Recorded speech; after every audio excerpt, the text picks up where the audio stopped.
So right now, well, you can't really see, but around me is just a bunch of crap everywhere because I'm currently making a beer. And I'm filming that and putting that on the YouTube channel. So I think it's a very interesting concept, the type of beer that I'm making here today. So for more on that, you'll have to wait till the video comes out and you'll have to watch it if you want to know.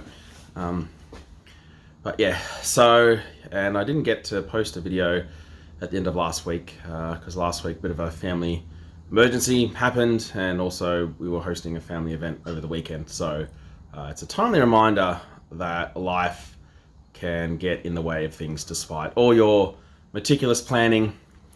Sometimes life just throws up a curveball and you just have to adapt and deal with it. And I suppose that is one of the things about trying to start your own business, is that you just have to adapt to whatever's thrown your way and just find a way to get on with it and to make it work. So that's what we're doing here. So I will post an extra video this week. How special, huh? You get an extra bonus video this week. So that should be good. Where we're exploring some really cool and unique beers that I found, which I think you'll find very interesting. It's a very novel and unique way of making beer that is used to make these beers, which is why I was so excited about trying them when I first saw them. And I just thought, wow, this is just something that I've not seen done before, and this should be really, really good and super exciting. So I hope you guys find it super exciting too when those videos come out. So there's about 4 of them related to these beers that I've nearly finished editing. So I should be able to release and post those soon. Aside from that, still working on more videos, so more videos to edit. So I've been making some other beers as well.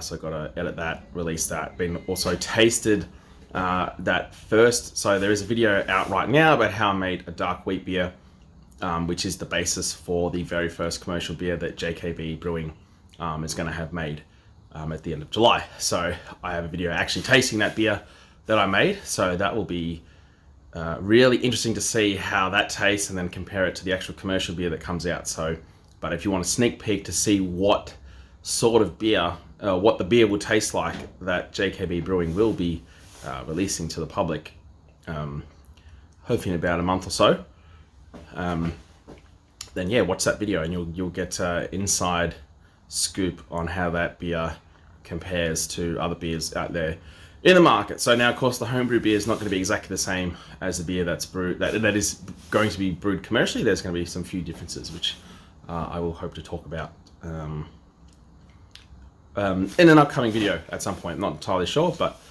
we will release something for that. And also, of course, as we get closer, this is going to be the most momentous day in the history of craft beer of the entire world. So I do want to build a bit more fanfare around that, get you guys excited to explore craft beer and try my beer. That would be really good if I could somehow make that to happen. So yes, I want to build some fanfare around that, make it exciting, and show you guys why you should try the beer and what you'll get out of it. So yeah, so we'll see what we can come up to do for that. But aside from that, we've got, of course, the businessy stuff to work on. So I want to update the website in the next couple of weeks. So I've got to figure out what I'm doing there, what I want to have on there. I want to make sure like I bring you guys along for the journey and part of the story as well. So I'll have to have some careful, reflection and thoughts about what I can do there. But of course, I'm also finalizing. So in terms of the main business thing I'm doing at the moment is finalizing insurance, because in case you haven't heard of this thing called insurance, it's important, which I'm sure you've all heard of it before. I mean, there's only, I don't know, about 15 types of insurance that you need to have personally. So, working through that at the moment. So making sure that I got product cover, so that, if something happens, someone, I don't know, like if you have like a can and it bursts and someone gets injured and all that kind of stuff, or someone, lifts a keg, doesn't lift it correctly, gets hurt. All these sorts of things which you don't which you sort of think about, but you don't really think about, and not until you, I suppose, actually start a business where you're actually selling products to people that you go, well, I actually got to think about this stuff, and what happens, and what are you actually liable for, and all that sort of stuff. So you've got to make sure you've got insurance to cover you there. So that's what I'm working through at the moment, and then hopefully that won't take too long to do, and then I can, I guess, figure out what the next thing is I need to do aside from the website. 'Cause I'm sure there'll be something, so I need to probably think about how I'm actually getting the beer distributed. So I think I mentioned in a previous vlog that the brewery that I'm working with will, they'll be able to help me out a bit with that. But long term, I'll need to source my own third-party logistics partner to store and distribute the beer. So I have to work on that soon, because I don't have a brewery where I can just store the beer at the back and then wait until someone orders it and then stick it in the van and drive the van to their house and drop it off. So we need something a bit more complicated than that. So it's all good fun and games, and it's all part of it. It's a big learning experience. So yeah. So and the other thing too, I was at Gab's this week or yesterday. So I will have some videos coming out on Gabs as well, because I have seen people on the internet ask like some questions, like how Gabs works, what actually happens when you're there, can you do this or that, which stuff that, if you've been, I suppose you don't really think about, but other people out there who've not been before, it is kind of like questions where, you want to know how it works, like how does, can you get tasting paddles and all that sort of stuff. So I'll hopefully be covering some of that in the videos, and also maybe go through some of what I thought were some really good beers at Gabs as well.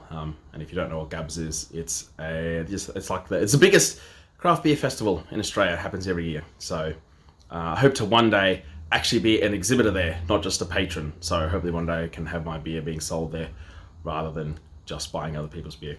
But even if my beer is not there, having other people's beer there is not really a terrible second prize, is it? So so that was really good and fun. So I'll have some more to say about that. And also next week I'm going to another beer festival. Again, obviously I won't have my beer there, but I actually think if I could have my beer at this place, that would also be cool. So it's a festival just for dark beers called Obsidian in Ballarat. I think this is the inaugural event too, so that will be super exciting. So not only is it a dark beer festival, and dark beer is awesome, and there'll be 28 beers to try there, so it's interesting to see how that goes. But it is also the very first time it's happening, and I get to be part of that, and I will bring you guys along for the show as well, so you can experience what this is like as well, and what happens there. Just to give you a bit more of an idea of like what happens in the Australian craft beer scene and what some of these things are all about. So anyway, that's it for this week. So I will catch you next week, or on the next video, or the next post, whatever it is. So until then, keep exploring craft beer, and stay tuned, because we've got some super exciting things coming up. Cool. All right, see you guys.